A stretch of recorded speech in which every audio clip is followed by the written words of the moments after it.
ગુજરાતમાં વિધાનસભાની ચૂંટણી નથી લોકસભાની ચૂંટણી, પરંતુ તેમ છતાંય ગુજરાતની અંદર દરેક સમાજ એક થઈ રહ્યો છે અને સંમેલન કરી રહ્યો છે।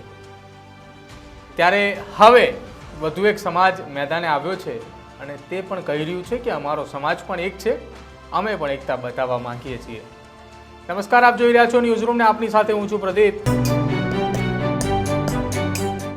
ગુજરાતમાં ચૂંટણી હોય છે એ દરમિયાન સમાજના એક થવાના સૂર જોવા મળતા હોય છે, એક તાંતણે સમાજ બંધાતો હોય એવા દ્રશ્યો પણ દેખાતા હોય છે।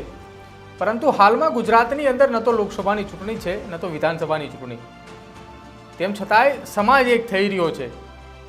પહેલાં ક્ષત્રિય સમાજ એક મંચ ઉપર આવ્યો, ત્યારબાદ હવે લુહાણા સમાજ એક મંચ ઉપર આવવા જઈ રહ્યો છે અને આ એક મંચ ઉપર જ્યારે લુહાણા સમાજ આવવા જઈ રહ્યો છે ત્યારે એ સમાજ દ્વારા એવી જાહેરાત કરવામાં આવી છે કે રઘુવંશી સમાજના નવનિર્વાચિત પ્રમુખ જે છે તેનો પદગ્રહણ સમારોહ જે છે તેનું આયોજન કરવામાં આવ્યું છે। જો કે ક્ષત્રિય સમાજની અંદર પણ નવા પ્રમુખ જે બન્યા હતા તેના પદગ્રહણ સમારોહ જ યોજાયો હતો। એટલે હવે સમાજ વતી કોઈ એક વ્યક્તિને પ્રમુખ બનાવવામાં આવે અને એના પદગ્રહણ સમારોહનું કાર્યક્રમનું આયોજન કરવામાં આવે અને એ પદગ્રહણ સમારોહ વતી સમાજની એકતા અને સમાજની શક્તિનો ઉપયોગ ક્યાંક થતો હોય તેવું લાગી રહ્યું છે। તેવામાં હવે રઘુવંશી સમાજ એટલે કે લોહાણા સમાજ પણ મેદાને આવ્યું છે। શું કંઈ કહી રહ્યા છે નવનિર્વાચિત પ્રમુખ એ પણ સાંભળો। આગામી 29/9/2024 ને રવિવારના રોજ બપોરે 3:30 કલાકે જલારામ બાપાના પવિત્ર ધામ વીરપુર ખાતે એક સમગ્ર ગુજરાતના લોહાણા સમાજનું, અખિલ ગુજરાત લોહાણા સમાજનું એક સંમેલન મળવા જઈ રહ્યું છે। એ પહેલા અખિલ ગુજરાતની એક જનરલ બોર્ડ સભા છે, એમાં મુદ્દાઓ એજન્ડા વાઇઝ એની ચર્ચા થશે, નિર્ણય થશે અને પછી નવા પ્રમુખ તરીકેની વરણી થશે।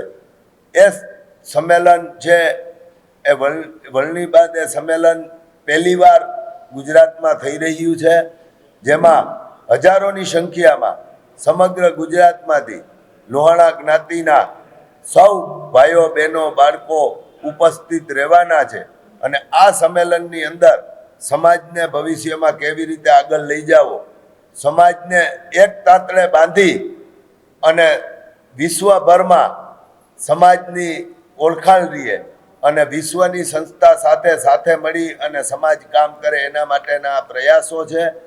અને સમાજને જ્યારે એક તાંતણે બાંધવાની વાત આવે ત્યારે આ સંમેલન ખૂબ જરૂરી છે અને આમાં અનેક લોકો ઉપસ્થિત રહેવાના છે, મહાનુભાવો અને એમાં સર્વે ગુજરાતના લોહાણા જ્ઞાતિના ભાઈઓ બહેનોને હું ફરીથી આ તકે મીડિયા સમક્ષ આમંત્રણ આપું છું કે આપ ખૂબ મોટી સંખ્યામાં ઉપસ્થિત રહો। ગુજરાતના બધા મહાજનો રહેવાના છે અને ખાસ વીરપુર લોહાણા મહાજનનો હું અહીં આભાર માનું છું કે એમને આ જલારામ બાપાના ધામમાં આ સંમેલન કરવા માટેની સહમતિ આપી, અમને ખંભે ખંભા મિલાવી અને નરેશભાઈ અને પ્રમુખ શ્રી રસિક બાપાએ પણ આશીર્વાદ આપેલા છે અને જલારામ બાપાના આશીર્વાદ માટે અમે પહેલા પણ ગયા હતા, હજી પણ સંમેલન પહેલા આશીર્વાદ લેશું જલારામ બાપાના અને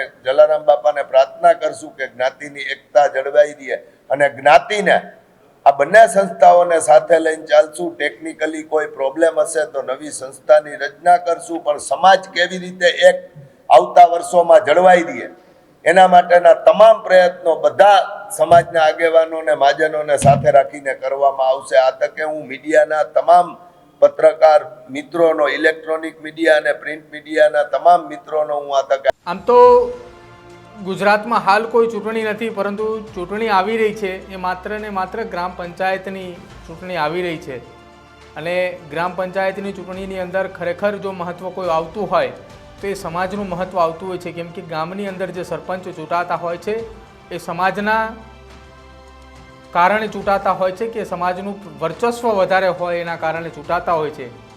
અને તેને લઈને જ ક્યાંક ગુજરાતની અંદર ફરી એક વખત સમાજ ભેગો થઈ રહ્યો છે.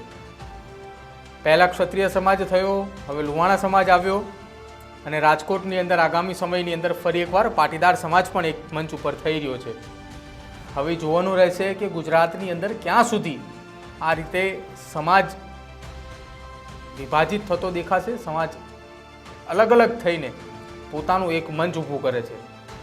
જોકે ગુજરાતની અંદર તમામ જાતિના લોકો જે છે તેમને આ રીતે પોતાનો કાર્યક્રમ કરવાનો તો હક છે, પરંતુ આ કાર્યક્રમ થકી સમાજનો કોઈ વ્યક્તિ એ શક્તિનો ઉપયોગ કરીને રાજકીય જસ તો નથી ખાંટી જતો ને, એનું પણ ધ્યાન રાખવું પડશે. આપનું શું માનવું છે? ગુજરાતની અંદર ચૂંટણી તો નથી, તેમ છતાંય દરેક સમાજ એક મંચ ઉપર થઈ રહ્યો છે, પોતપોતાની વાત મૂકી રહ્યો છે, પોતપોતાના સમાજનું એક મહાસંમેલન આયોજિત કરી રહ્યું છે. તો આ સંમેલનને લઈને આપ શું કહેવા માંગો છો? આપ અમારા કોમેન્ટ બોક્સની અંદર જરૂર જણાવજો. અમારી ચેનલ ન્યૂઝ રૂમને આપ આજે જ લાઈક કરજો, શેર કરજો અને સબસ્ક્રાઈબ કરજો.